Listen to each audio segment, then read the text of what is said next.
The MLB Draft has concluded, and the Orioles, although they picked a little bit later with a little bit less slot money this season, got some interesting players on the board. Enrique Bradfield in the first round, Mac Horvath out of UNC, even Jackson Baumeister, the highest pitcher Mike Elias has ever taken. So we're going to talk about some of those higher draft picks from the Orioles this year coming up on this episode of the Locked On Orioles podcast. You are Locked On Orioles, your daily Baltimore Orioles podcast. Part of the Locked On Podcast Network, your team every day. Hey there, Orioles fans. Today is Friday, July 14th, 2023, and welcome back into the Locked On Orioles podcast, part of the Locked On Podcast Network, your team every day. As always, I'm your host, Connor Newcomb. And coming up on today's episode, we are continuing to talk the MLB Draft. Finally, the Orioles are back in action tonight. But first, we'll talk about a couple more picks that they made early in the draft. We'll touch on Enrique Bradfield again, get more info about how good he could be for the O's. But we're going to focus even further on a couple more draft picks that the Orioles made with their second and third selections. And to start that conversation, we've got a couple of guests coming up on the podcast today. But our first one is Daron Vaught, who is going to be joining us now. Broadcaster for USA Baseball, has just called a lot of collegiate baseball, a lot of high school baseball in his broadcasting career so far. And Daron joins us here on the pod to talk about Mac Horvath a little bit and some other guys, because Daron, you've got kind of the spread of all college baseball. You host an ACC baseball podcast. You're always around Team USA, which you're seeing the best college players come through. You're doing some minor league baseball. You're doing some high school baseball. I got to start with, how often when you're either following or watching the draft, do you see a guy come across that just says, I called one of his games, I've met this guy, I know something about this guy as he comes across the screen? Yeah. Well, first of all, always enjoy our visits, Connor, so appreciate the invite. With Team USA, I've been doing the collegiate national team games since 2017. And I actually just got back yesterday from Charleston, where they wrapped up their series against Japan, the 44th Collegiate All-Star Series. So I'm fresh off of a trip of seeing the best players in all of college baseball. Did some sit-down interviews with guys like Jack Caglione and others who were there. It's become really interesting over the past several years. I would say over the past like 3 or 4 in particular. The first round, most of those guys came through USAB. Like they were an 18U national team player. They were a collegiate national team in the cases of like the Dylan Cruzes of the world. They were a bajillion time alums, and they were on the 12U, the 15U, the 18U twice, the C&T twice. Like they're the guys. They come through the MLB PDP League, which is a USA Baseball sanctioned thing. So it's become really, really fun over the past several years, because the early rounds, I for sure am very familiar with most of the names. But this year in particular, it was interesting, like down into like the 20th round, I'd be like, there's that guy. I saw him in high school, and he plays for a mid-major that I saw come through and called a game of theirs at Wake Forest this year, or something like that. So it's been really cool. I mean, obviously there are a ton of names that get pushed to a graphic for this draft every year, so you can't know all of them, but it's a pretty high percentage at this point. Yeah, and you've seen a lot of the guys that the Orioles have brought in with their draft. Now, I wanted to specifically talk about Mac Horvath today, but I actually wanted to start with Enrique Bradfield Jr. Now, we had Andrew Allegretta on the episode yesterday, the voice of Vanderbilt baseball. He came on to really tell us about Enrique and the 2 seasons he saw him with the Commodores. But I know he's someone who's been through with USA Baseball. You've seen him at the college ranks. Just to get, another set of eyes who has seen him play, like, can you describe the electricity that he plays with on the field? Because he changes the game in so many different ways. And that's kind of what I've tried to tell people about this pick, is that so many different spots on the field, he can change the game like that. Yeah, it's a good assessment. I think if we were having this conversation a year or 2 years ago, he's a less appealing prospect. But some of the rules changes that have made base stealing a bit more in style, for lack of a better way to put it, that sort of thing. But balls in play are more incorporated now than they were. even 2 years ago. I think he's a more appealing prospect now. Is my point. He's speedy, obviously. When we got him for the collegiate national team last year, he had stolen 51 of 51 bags attempted at Vanderbilt, which the hilarious thing was the very first stolen base attempt he had in training camp in their Stars versus Stripes series, he got thrown out at second. And it was just like, what gives, man? Come on. Like, you're going to take the summer off? Yeah, gotta get Mike Elias to take a look at whoever that catcher was. Yeah. So, his speed is obvious. He's got really good tools at the plate, and I think that's part of his game that's actually a little bit slept on. I'm not saying he's gonna have a ton of pop at the next level, but he's a really good hitter to all fields. And actually, last year the collegiate national team, it varies what they do with the team from year to year, because there's not like a World Cup for the collegiate level or anything like that. So they just play these series on every 2 year, every 3 year bases or something like that. So last year they went to the Netherlands and played in a tournament there that is regularly hosted. So it was a bit different of an experience for him. So a smaller sample size. I think they played 8 games in total. He was the only player on the collegiate national team to hit a home run last summer, which is an anomaly, but kind of interesting, right? I mean, Dylan Cruz, Wyatt Langford were on this collegiate national team, and they were playing some of the world's best talent, and Enrique was the one to get a long ball in. His defense is game changing. Like that is going to keep him in the big leagues for a long time once he gets there. I don't know if this is I don't love comparisons, but I'm going to try just because that's what resonates with people. Like a Jackie Bradley Jr., I think that's totally realistic for him to have a dozen-year career, be known as one of the premier defensive center fielders in the league, have some bright spots with his bat. I mean, JBJ was an ALCS MVP in 2018 with the Red Sox, so obviously he went off for a stretch there. But I think that is as close of an expectation as I can come to for Enrique, and the ceiling is much higher, right? I mean, he could figure it out offensively in a way where he's just putting it together, and he's a consistent leadoff guy, and who knows? I mean, he's in the O's organization, so he's going to have the chance to be with a team that's good for a number of years. So I like Enrique a lot. He's got a great attitude. He's so much fun to watch. I mean, if you're an Orioles fan who's just like maybe not into college baseball, so you haven't seen a ton of him, he's electric. He's going to be so much fun.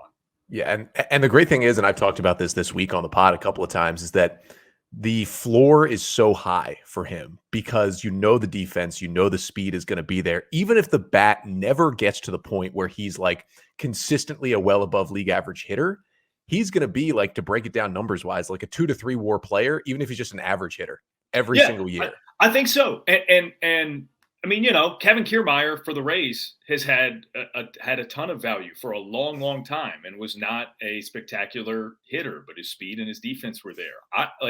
Bradfield's a better base runner than Kiermaier. He could be the same type of defender. That would be the floor. Yeah. Whereas, the JBJ is slightly above that, and the ceiling is like, who knows? Yeah, exactly. I think it's to be so late in the first round. I mean, it's a really, really safe pick.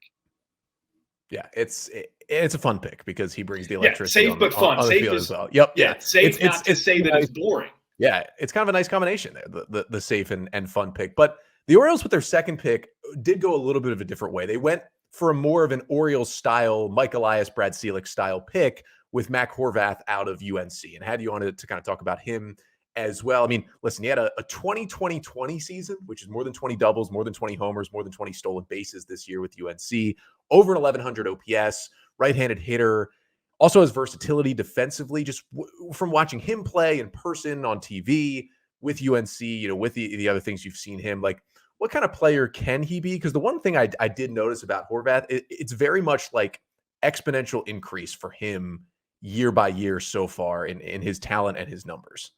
Yeah, his growth would be the thing to highlight. When he got to Carolina, he was actually one of those guys that they were, if not for the shortened draft in 2020, I don't know that he makes it to campus, because he had his sights set on pro ball, and out of high school was, a good enough talent to get taken relatively high enough to maybe think about taking it and foregoing a collegiate career. But in hindsight, man, he's got to be happy with how it turned out, because when he got to campus in Chapel Hill, the guy really struggled to hit a breaking ball. I believe right at or slightly over half of his home runs this year for North Carolina were hit on breaking balls. He night and day from the time he got onto campus and until now, his ability to hit a breaking ball. So he made an adjustment, right? That's at all levels. You'd love to see that from a year-to-year progress perspective for a player. And I think that plays well in a general sense. That plays well at the next level, because he's going to be able to change his game. He's going to be able to grow and progress in that way. As you mentioned, he's very, very versatile defensively. He's got an incredible arm. I think,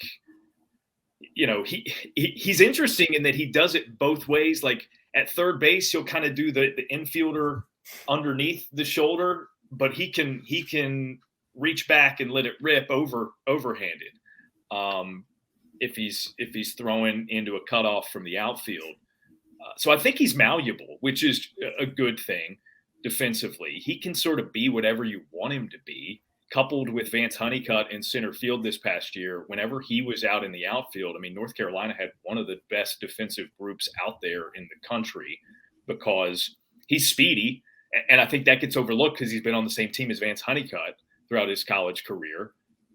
The 2020 number is fascinating, Connor, because the first 20 home run, 20 stolen base player in North Carolina baseball history was Vance Honeycutt, not this past year, but the year before. And then Mac follows that up the very had to next one up year. him. Yeah, doing it himself. And he's like, you know what? I'm going to get 20 doubles too. And it's just the pop is real. It's gap to gap. He is really an incredible hitter. And Mac, to me, and I saw a lot of him. I covered a lot of Carolina games. I'm based in Chapel Hill, so it's just sort of easy for them to put me on those games. So I called a lot of them. And Mac's just got a knack for coming through in a big moment. And it's one of those things that you don't believe in whatever, the intangible stuff or clutch as an idea or concept. He just found ways to get big hits when North Carolina needed it. And I think that's going to play up for him. And I did want to ask you about the defense just briefly, only because he came in, I know, as a shortstop, which a lot of guys do come into college as a shortstop. And he kept getting pushed around the diamond, not because they didn't trust him at a certain position. It was because Carolina just kept getting healthier and better at all these other positions, it felt like, and they just kept moving him around. I know he played some, they had Honeycutt, but I know he played some center this year as well. Like, how the question isn't like, oh, do you think he's a right fielder or a third baseman? It's almost like, do you think as he moves up the minor leagues, can he continue to be a guy who you could, in a big league game, play at third or right or even center if you needed to? Because that just gets the value sky high if he can continue to do that in professional baseball.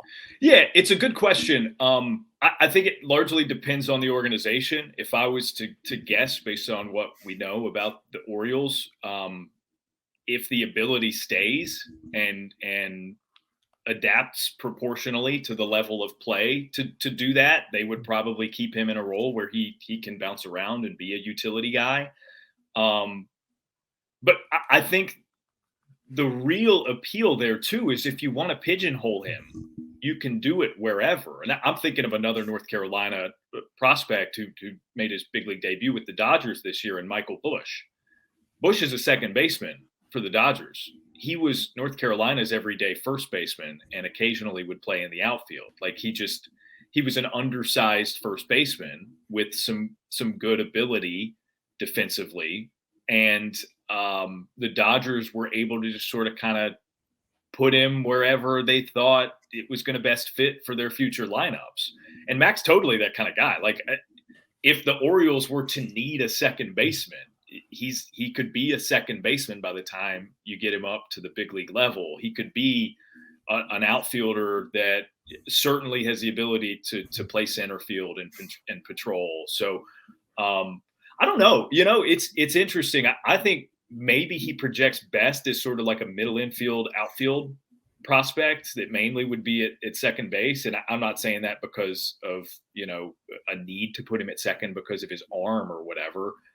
He could definitely play third, but it feels like if you're going to specialize him, pigeonholing him at third would kind of make sense, right? Like, he's either an outfielder, a utility guy who plays second in the outfield, or an infielder who plays second and third is kind of like, I guess, the makeup. But who knows, right? Like, you can do anything with him. And I think that's part of the beauty of the pick. He got, doing the collegiate national team games and being at so many college games, I've befriended some scouts over the years, and I'll talk to them. They're some of the best people to talk to for info too, right? You're just trying to gather stuff on guys. And I'm always fascinated with, I see a scout at a Miami Duke game. It's like, hey, who are you here to see? And they've got specific assignments and people that they're interested in. And sometimes it's not who you would expect, but I was talking to a couple of them in a group setting about Mac one time, and I won't mention the teams. The Orioles were not one of them, but it was two teams of the three that were right there. They're like, yeah, I think he's a first round grade for us. So take that as you will. I think the Orioles got pretty good value out of it. Yeah, and the big thing is, too, I mean, Mike Elias has loved to get these versatile players, and he'll make guys versatile. Like Jordan Westburg, before he was called up a couple weeks ago, he was playing left field in AAA because they were like, just in case we would need you a little sooner because somebody would go down in the outfield, let's get you ready. So the fact that Horvath is pretty much, I think, already ready to play any infield or outfield position probably makes him a little bit better. But Daron, to finish it up here, I know you took a look at kind of all the Orioles draft picks, and just with the amount of guys you've seen, I know you've seen a couple of them specifically, but if you had one or two guys, I know there was one of the later round pitchers who I don't think many people know a lot about, that you would kind of seen in an interesting spot that you could give kind of the mini scout on what you've seen, because it's a lot of guys, and the O's took some guys from some interesting places on day 3 of the draft as well. Yeah, and I know that a lot of the mocks had them taking Ty Floyd out of LSU. It was interesting to see them in consecutive rounds take other LSU pitchers in Blake Money and Riley Cooper. The one that stands out to me that it was sort of one of those late round, ooh, I know that guy picks, Michael Forret, a right-handed pitcher from State College of Florida, Manatee, Sarasota. Now, baseball power. Yeah. Forret is from Indian Trail, North Carolina, Connor. I actually called his state championship game. I guess it would have been his senior year. So two springs ago, I called his state championship game. Was very intrigued by him because at the time he was an East Carolina commit, and that's a program that I'm close to and do some of their games occasionally, a few to a handful a year. And I know Cliff Godwin pretty well because he's coached at USA Baseball too. So Cliff and I had talked a little bit about Forret immediately after that. And I was like, hey man, you got a dog coming to campus. He's pretty good. And Cliff's like, well, I think he's a little more interested in playing pro ball. I don't know if he's going to make it. And it was like, oh, sorry. And it's always weird bringing those types of players up to coaches because you don't know how they feel about it, right? And Cliff was great. He was just like, no, I get it. It's a decision that every guy's got to make. And, so he ends up doing the smaller college JUCO route to get his year in and then get on. He's an interesting prospect. Obviously, again, you see the smaller school, the lesser known school there, and you might not know he was an ECU commit. So not to make a comparison, but Mike Trout was at one point an ECU commit and just never ended up there. He became Mike Trout. Not that Forret's going to be that, but he's a good player. At least he was then. I can't say I've seen any of his college games, but very intriguing guy with a really good breaking ball. I mean, it was a plus slider at the time. So I can't imagine that's gone away. Maybe he's gotten an effective third pitch in there and can throw a changeup. Hell, maybe he's even taught himself a splitter. I don't know. But I think he's a pretty good player to be taken off the board in the 14th round. That seems like a guy that the O's could develop pretty well. Yeah, and also, hey, he's playing his college ball for that 1 year in Sarasota. That's where he'll be next spring for minor league spring training as well. So point. He's used to the weather, used to the environment down there. So maybe, and that probably is a reason why the O's probably saw him at some point this spring. Probably made it a lot easier to go see him while they were down there in spring training. So you just never know how scouts find guys, how teams find guys, and they pop up like this. But Daron, thank you so much for joining us to talk about some of these O's draft picks. Once again, it's just another elite talent pool heading into one of the best systems in baseball. If anybody wanted to watch you call a game, listen to you call a game, listen to you talk about ACC baseball, anything like that, plug where they can find you or anything you want to plug here at the end of the pod. Yeah, so because it's the constant one, and you mentioned it, the ACC Baseball podcast. It's entitled ACC Baseball Etc. Former Miami pitcher and Cincinnati Reds Hall of Famer as of this week, Danny Graves, and I co-host that. He's also with ACC Network. Is probably you're most familiar with him these days. We co-host that. ACC Baseball Etc. is the title, so you can find us wherever you get your podcasts. Would greatly appreciate that. Well, Daron, thank you so much again, and makes these conversations just make it more enticing to get 2, 3, 4 years down the road and get these guys into the big leagues. But thanks again for joining us once again. Yeah, for sure, man. I'm looking forward to seeing these guys up with the O's. My guy Colton Cowser just got the call. He was a collegiate team guy, so I'm pumped, man. The Orioles have a young, fun group, and they're just going to keep pumping them through and getting better. So our thanks again to Daron Vaught, the voice of USA Baseball, hosting the ACC Baseball Etc. podcast, doing many more things covering college and high school baseball, for joining us to talk about Mac Horvath, Enrique Bradfield, and others in the Orioles draft class. Next up, we are moving on to the Orioles' next selection. That is Jackson Baumeister, the right-handed pitcher who the Orioles took with the 63rd overall pick out of Florida State. Jackson, the highest pitcher that the Orioles under Michael Elias have ever selected in the MLB draft. And joining us to talk a little bit about him is Brett Nevitt, who covers Florida State baseball for Knowles 24/7, also the co-host of Sunday Golds, a Florida State baseball podcast. And Brett, who's been on this pod once before, is going to join us to talk about Baumeister, his stuff, and what he could bring to the Orioles. That is all coming up next here on the pod. But first, this episode of the Locked On Orioles podcast is brought to you by eBay Motors. For a championship team, it's all about making sure every player is a perfect fit. It's the same when it comes to your vehicle. Every part needs to fit just right. So the next time you need parts and accessories, head to eBay Motors. With eBay Guaranteed Fit, you can be sure every part you need fits right the first time around. Just add your ride to My Garage and look for the green check to know that the part will fit or your money back. Because just like in sports, confidence is the name of the game when you shop on eBay Motors. And with over 122 million parts to choose from, you'll be back in the game in no time. After all, it's easy to bring home a win when the right parts are guaranteed. So get the right parts, the right fit, and the right prices on ebaymotors.com. Let's ride. eBay Guaranteed Fit, only available to U.S. customers, eligible items only, exclusions apply.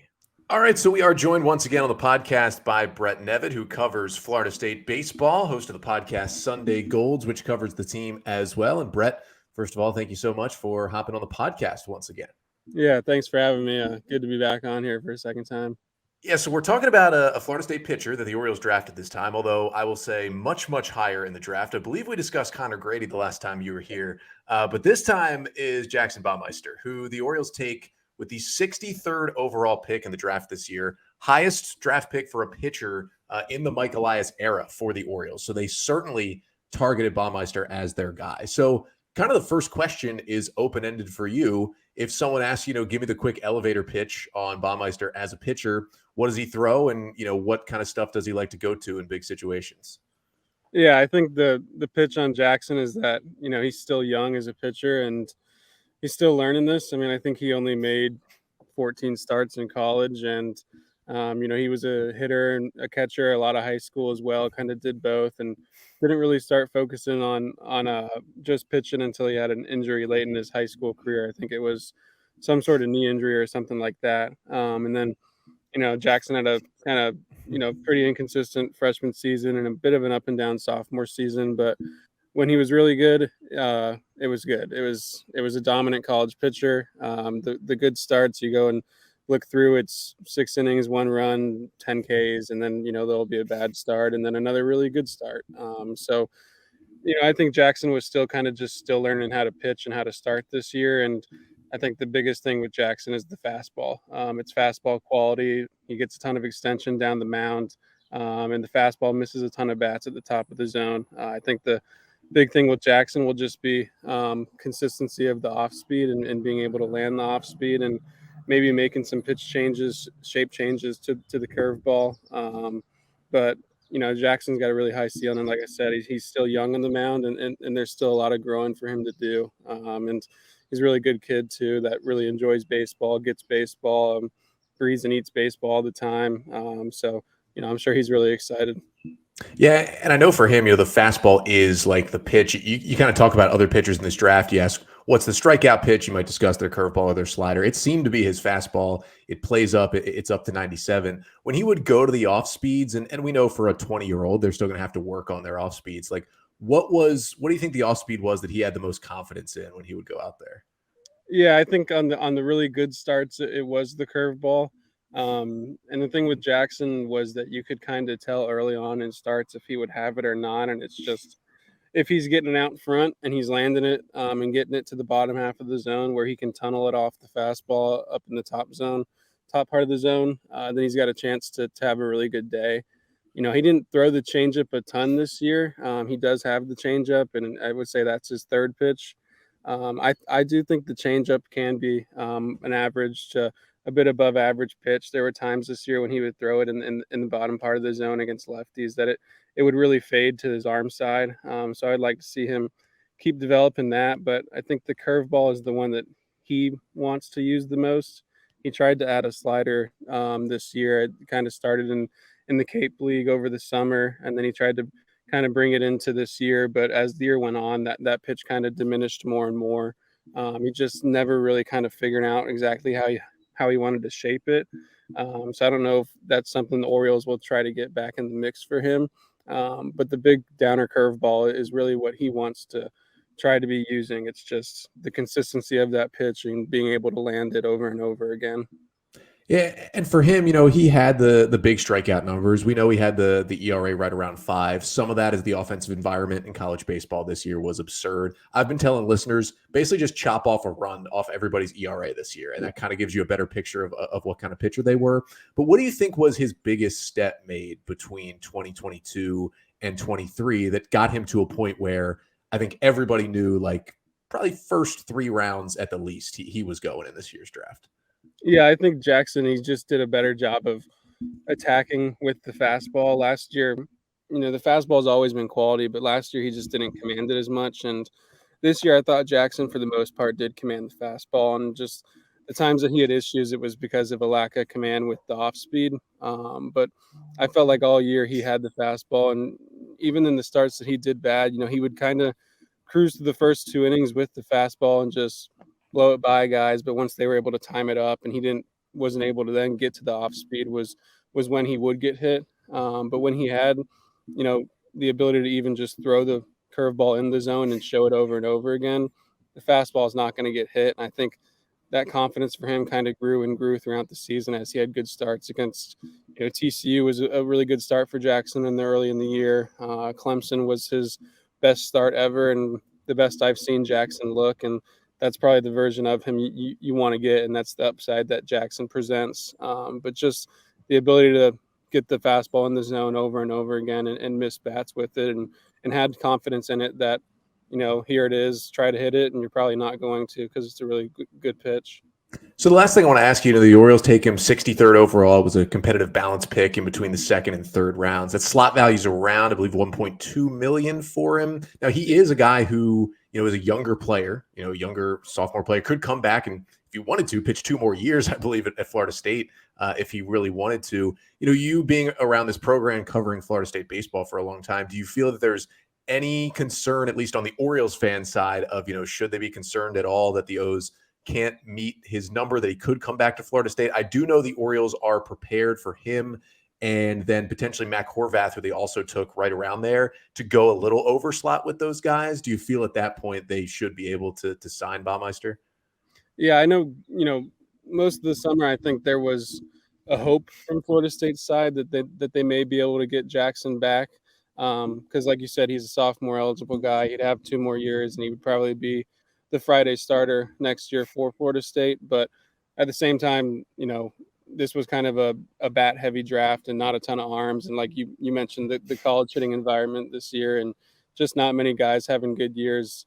I had been hearing coming in that it was probably going to take 7 digits, somewhere from that 1 million and up range for Jackson. And I would guess he's going to get a little above slot, but my expectation is that he will sign. I think it would be a surprise to me if the Orioles wouldn't be able to get it done. But we saw a surprise yesterday with, I think we had a JUCO commit go with the first pick of day 3 to the Nationals, and found out yesterday he's not going to sign. So kind of never know, because that was a shock to me. But, I do think Jackson will sign, just because I would guess the Orioles, like you said, will be able to give him a bit over slot, and that would likely get it done for him.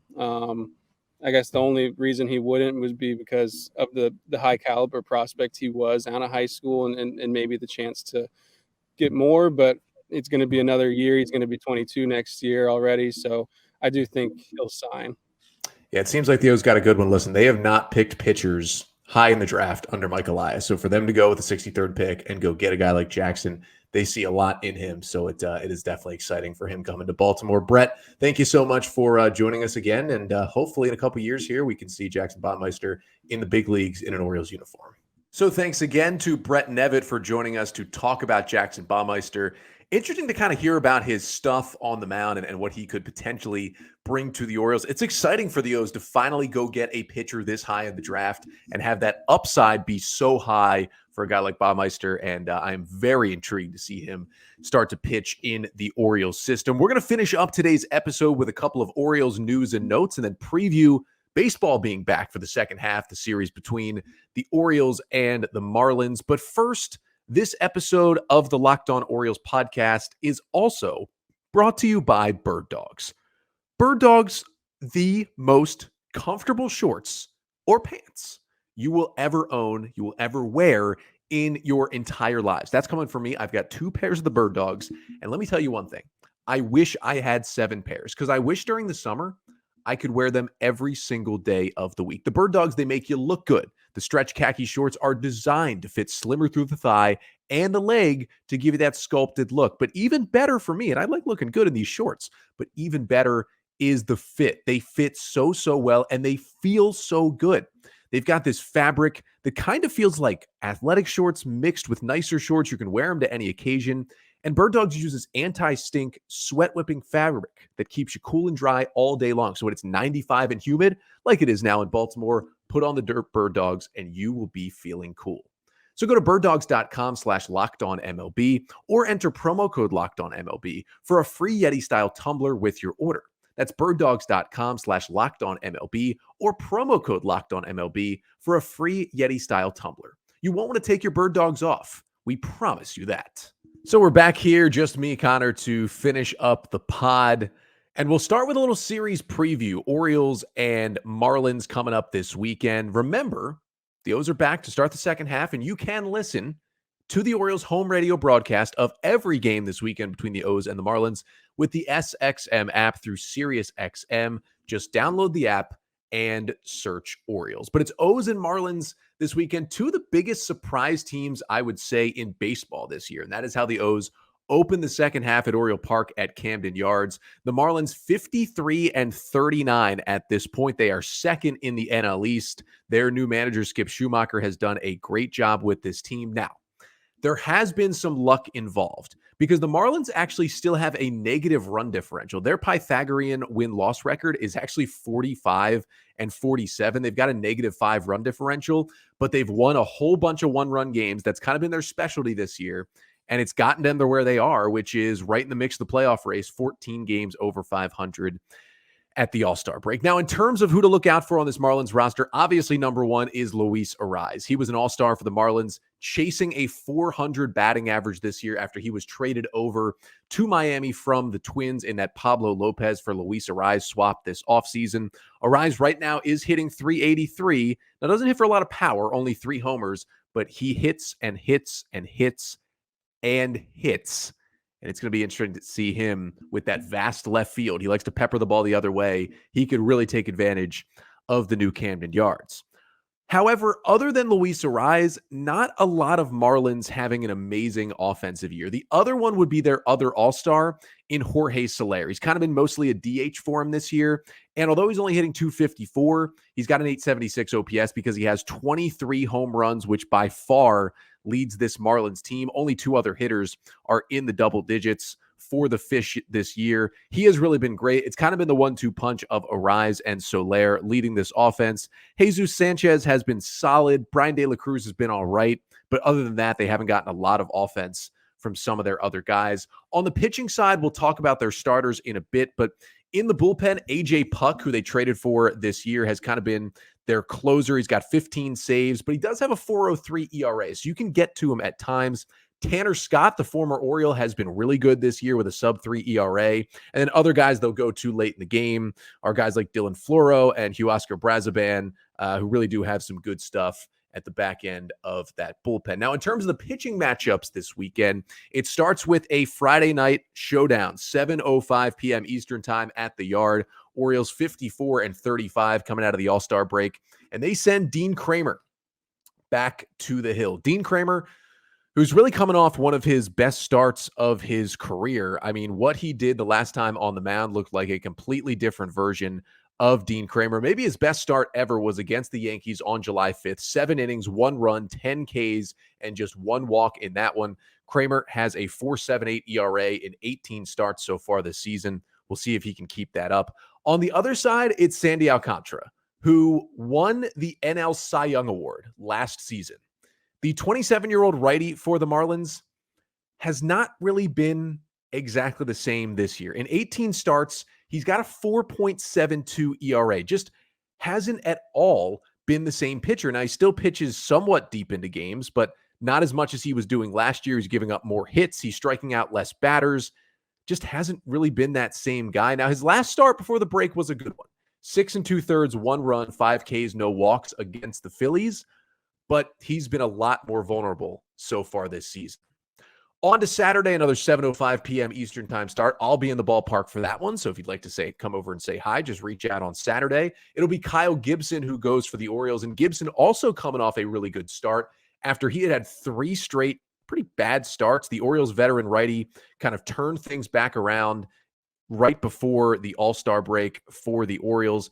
7 innings in Minnesota on Sunday, 2 runs, 3 hits, 11 Ks, and 1 walk. That is the Kyle Gibson we are looking for. And he's going up against the left-hander Braxton Garrett in the Saturday game. Garrett, who has finally put things all together this year, the 25-year-old lefty, former top prospect, 3.70 ERA, 101 Ks in 92 innings through 18 starts this season for the Marlins. He's just been really, really good and really, really consistent for Miami this year. Last time out, though, only 5 innings, 3 runs on 6 hits. Orioles will hope to do something similar to him on Saturday. Then it all finishes up on Sunday with a 1:35 p.m. Eastern time start for Game 3. Marlins have yet to name their starter. Jesus Luzardo could be that guy. Johnny Cueto could be that guy. Those just a couple of the options. Otherwise, you could look at someone, maybe like a Brian Hoeing, who they've been starting in the past. We shall see, because Yuri Perez has been sent to AAA and Edward Cabrera is on the injured list currently for the Marlins. I would guess Luzardo, but we'll see who it is. On the other side, though, it's Kyle Bradish for the Orioles, who had just such an outstanding first half for the Orioles, a 3.32 ERA in 16 starts for Bradish. And his last time out, he just continued to pitch well, finished the first half strong, 6 scoreless innings against the Yankees in his last start before the All-Star break. He'll look to keep it going on Sunday. And then just wanted to get to a few more Orioles news and notes before we finish off the pod for the week here. Starting with a little bit of minor league injury news for the Orioles. Roch Kubatko reporting on Thursday that Hudson Haskin, one of the Orioles' top outfield prospects who has missed most of this season with some lower body injuries, he had successful surgery on his hip on Wednesday for a left hip impingement. Rock reporting that he will miss the remainder of the season. Hopefully the surgery works out for Haskin. This kind of makes things interesting for him because he is Rule 5 eligible this offseason. Probably means the Orioles won't add him to the 40-man and probably won't mean another team will take him. So we'll see once he gets back healthy next year what he can do for the Orioles. Also, the 2024 regular season schedule has been released for the Orioles. Now, don't want to look too far ahead at 2024 because we got a lot of good stuff going on in 2023 right now, but we do know the Orioles will open the season at home for the first time in a couple of years. Thursday, March 28th is opening day, and the Orioles will host the Los Angeles Angels, potentially an Angels team without Shohei Ohtani once he becomes a free agent this offseason. But they'll play 3 against the Angels and then 3 at home against the Royals before they go on the road in Pittsburgh and in Boston. That is how the season starts. The final home games will be September 22nd. That'll be at home against the Detroit Tigers. And then they play 6 games on the road to end the year, 3 in New York against the Yankees and 3 in Minnesota against the Twins. But that's just a mini little look at the Orioles 2024 schedule. And then one more thing to report on is the Orioles have signed another undrafted free agent. I talked about the one undrafted free agent they signed on yesterday's episode, Jack Maruskin out of Frostburg State. This one is another right-handed pitcher. 5-year pitcher at Ball State, Ty Weatherly, has reportedly signed an undrafted free agent deal, according to D1Baseball.com. Doesn't throw super hard, kind of a high 80s, low 90s fastball guy, but has really good breaking stuff. Curveball, changeup, and slider, uses them all effectively.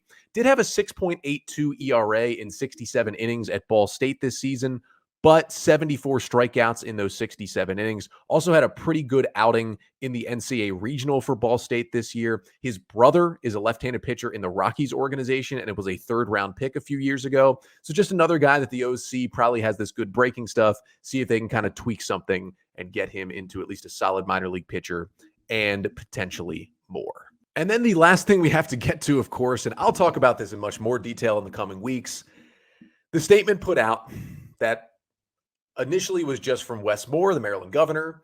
Then when people yelled at them, they amended it to say it's from John Angelos and Wes Moore. It was put out in conjunction with the Orioles. The press release was put out by the Orioles that the O's are basically making progress at a new lease for Oriole Park at Camden Yards and saying it should get done by the end of this calendar year when the lease does expire on December 31st of this year. Now, if you remember back in spring training, John Angelos, the world's largest toddler, was asked about this a lot of times by Orioles media. And what did he say? We're working on the new lease. They declined to do that 5-year extension because he said he wanted, the longer lease with the upgrades and wants the $600 million from the state. He wants all that. And he said a stadium lease will be a nice all-star break present for Orioles fans. Well, we didn't get a nice all-star break present. We got a press release that said basically nothing from Wes Moore and John Angelos. He continues to be a liar. He continues to try to deceive Orioles fans. He continues to be an idiot. I do think still that the Orioles are going to get a lease done. I think Wes Moore is committed to it. I think the city and Brandon Scott are committed to it. And I think somewhat John Angelos is kind of committed to it. I don't think in any case that they are leaving Baltimore. I don't think they're changing sites and building a new stadium.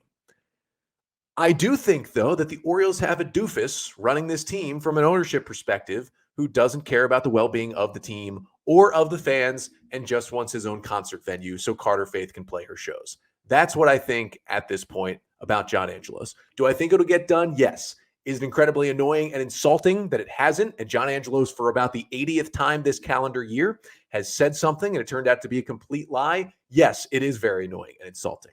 But that's where we're at with John Angelos. They don't even let him speak anymore. I mean, one smart thing done by Orioles PR did not let him talk to the media because he puts his foot in his mouth and looks like an idiot every single time. So they had Wes Moore take the fall for him this time.